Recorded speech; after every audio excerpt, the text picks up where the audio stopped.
আমি এই গত বছর বা তার আগের বছর, মোটামুটি 1-2 বছর হয়ে যাবে, আমি 3 দিনের তাবলিগে গিয়েছিলাম। এই পাইকপাড়া ঝিলপাড়ের ওইদিকে, বাংলা কলেজের উল্টা দিকে, ওই যে ওইদিকে আমার মুসল্লিরা ওনারা গেছেন ওখানে জামাতে। এখন আমাকে ধরছে, হুজুর আপনারও কিন্তু যাওয়া লাগবে। তা আমি বললাম যে ভাই আমার তো ক্লাস আছে, প্রতিদিন ক্লাস করতে হয়, তা আমি সারাদিন ক্লাস করে বিকেলবেলা গিয়ে আপনাদের সাথে যুক্ত হব। হুজুর ঠিক আছে, আপনি সন্ধ্যায় যায় রাত্রটা আমাদের সাথে থাকবেন, তাইলে আমরা খুশি। তা আমি বললাম ভাই একটা শর্ত আছে, আমি আপনাদের সাথে তাবলিগে যাব, কিন্তু একটা শর্ত আছে। হুজুর কি শর্ত কোন? আপনি এক না 100টা শর্ত দেন, আমরা রাজি, তাও আপনার যাইতে হবে। আমি ঠিক আছে, আমার একটা শর্ত, 100টা না। কি শর্ত?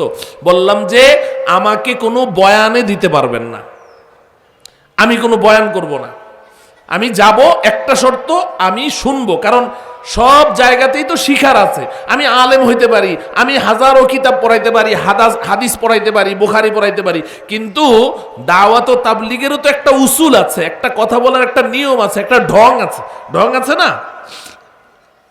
তা এখন আমারও তো ওখানে কিছু শিখা লাগবে, আমি আপনাদের ওখানে যাব শিখার জন্য, আমি শুনবো কিন্তু আমি বলবো না, আমাকে বয়ানে দিতে পারবেন না। কয় হুজুর ঠিক আছে।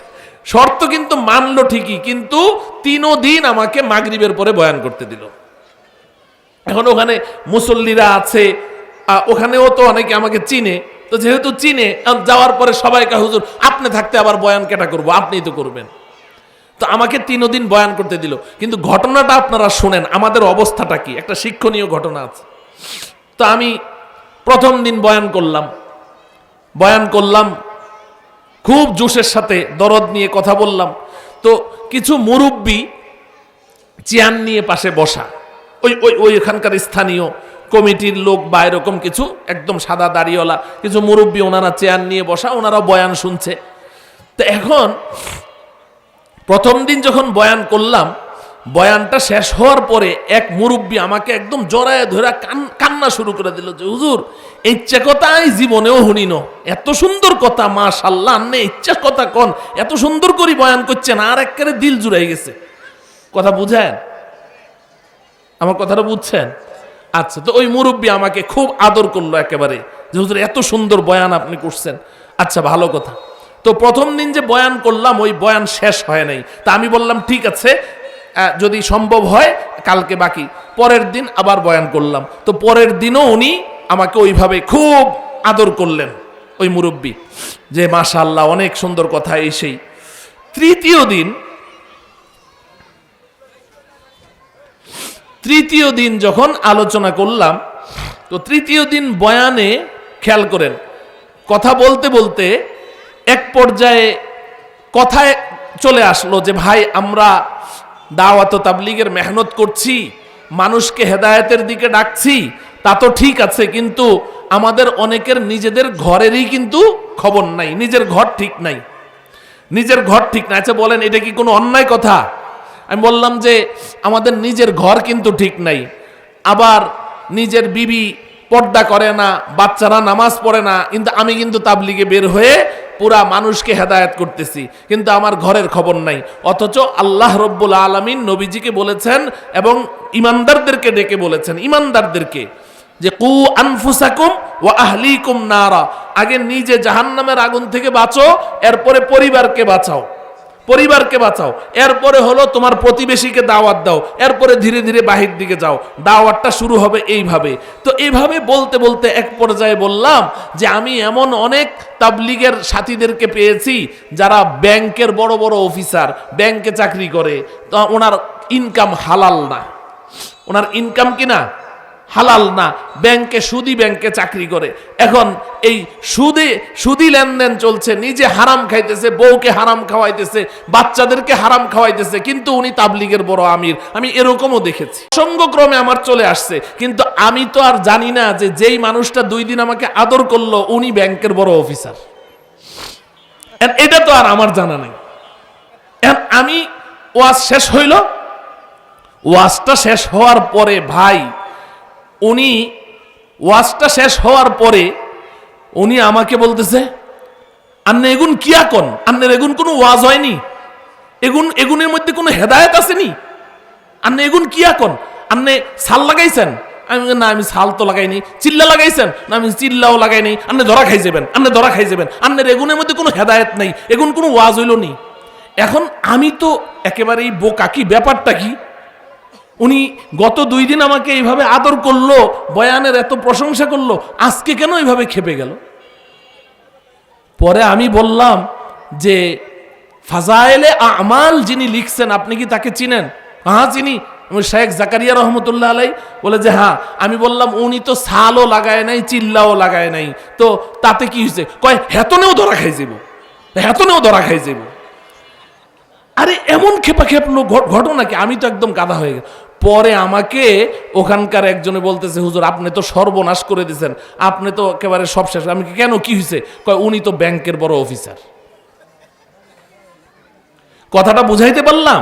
এটা তো আমি ওনাকে দিয়ে একটা উদাহরণ দিলাম, ঘটনা মনে পড়লো তাই। এটা শুধু ওনার অবস্থা না, আমাদের সবার অবস্থা, আমাদের সবার অবস্থা, আমাদের সবার একই অবস্থা, যে আমি অন্যকে শুধরাবো, আমি অন্যকে সংস্কার করব, আমি তোমার ভুল শুধরিয়ে দিব, আমি বক্তা, আমি একজন আলেম, অথবা আমি একজন সমাজ সংস্কারক, আমি একজন দেশের হর্তাকর্তা, আমি একজন কর্মকর্তা, আমি অন্যকে শুধরাবো, আমাকে কেন শুধরাতে যাবে?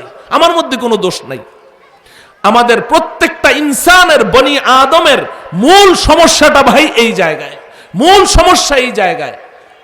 আমরা নিজেদের দোষ স্বীকার করতে রাজি না, অথচ আল্লাহ রাব্বুল আলামিন বলছেন ইয়া আইয়ুহাল্লাযীনা আমানু আলাইকুম আনফুসাকুম লা ইয়াদুররুকুম মান দাল্লা ইযা ইহতাদাইতুম ইলাল্লাহি মারজিউকুম জামিআন ফায়ুনাব্বিউকুম বিমা কুনতুম তা'মালুন। এই ঈমানদারেরা, নিজেকে ঠিক করো, নিজেকে শুধরাও, নিজেকে শুধরাও। আর লা ইয়াদুররুকুম মান দাল্লা ইযা ইহতাদাইতুম, তুমি যদি তোমার নিজেকে শুধরিয়ে নাও, নিজেকে ইসলাহ করে নাও, এরপরে তুমি যদি অন্যের হেদায়েতের চিন্তা করো, সংস্কারের চিন্তা করো, তাহলে আমি আল্লাহ বলে দিচ্ছি তুমি তোমার নিজেকে আগে ইসলাহ করো, এরপরে উম্মতের ফিকির করো। উম্মত যদি তোমার চেষ্টা প্রচেষ্টা সত্ত্বেও যদি উম্মত হেদায়েতের পথে না আসে, লা ইয়াদুররুকুম, তোমার তাতে কোনো ক্ষতি হবে না, তোমার তাতে কোনো ক্ষতি হবে না। তুমি তো চেষ্টা করেছো। আস-সায়ু মিন্না ওয়াল ইতমামু মিনাল্লাহ, চেষ্টা আমাদের, রেজাল্ট কার হাতে? আল্লাহর হাতে।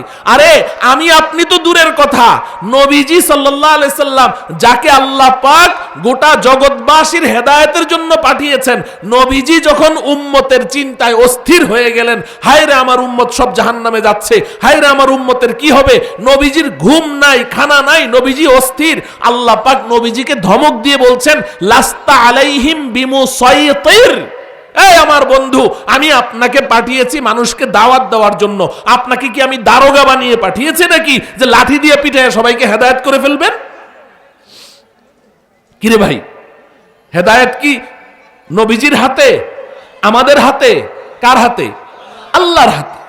নবীজির হাতেও তো হেদায়েত নাই, হেদায়েত কার হাতে? আল্লাহর হাতে। নবীজির হাতে যদি হেদায়েত থাকতো, তো নবীজি তার চাচা আবু তালেবকে হেদায়েত করতে পেরেছেন? হ্যাঁ, আবু তালেব যেমন নবীজিকে কলিজার টুকরার মতো ভালোবাসতো, নবীজিও তো চাচাকে তেমনই ভালোবাসত। নবীজি তো চাচা আবু তালেবকে কি করতে পারলেন না? হেদায়েত করতে পারলেন না। নবীজি অস্থির হয়ে গেলেন চাচাকে হেদায়েত করার জন্য।